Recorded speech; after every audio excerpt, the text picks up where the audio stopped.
માં છે આમાં જોવા જઈએ તો આજથી જ લગભગ ઉત્તર ગુજરાતના ભાગો, મધ્ય ગુજરાતના ભાગો અને સૌરાષ્ટ્રના કેટલાક ભાગમાં બપોર પછી ગાજવીજ સાથે વરસાદ થવાની શક્યતા છે.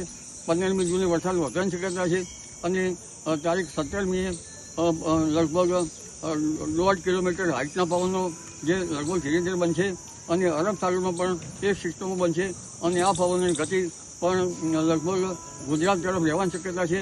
એટલે 18થી 24 અને 26માં રાજ્યના કેટલાક ભાગમાં ભારેથી અતિભારે વરસાદ થવાની શક્યતા રહેશે. સૌરાષ્ટ્રના કેટલાક ભાગમાં ભારેથી અતિભારે વરસાદ થવાની શક્યતા રહેશે. દક્ષિણ ગુજરાતના ભાગમાં નવસારી, સુરત, ભરૂચ, જંબુસર ભાગમાં ભારે વરસાદ થવાની શક્યતા રહેશે. કોઈના ભાગમાં અતિભારે વરસાદ થવાની શક્યતા રહેશે. અને અન્ય બાબતો જોઈએ તો લગભગ વડોદરાના ભાગોમાં ભારે વરસાદ થવાની શક્યતા રહેશે. પંચમહાલના ભાગોમાં અતિભારે વરસાદ થવાની શક્યતા રહેશે. ઉત્તર ગુજરાતના કેટલાક ભાગોમાં ગાજવીજ સાથે વરસાદ થવાની શક્યતા રહેશે.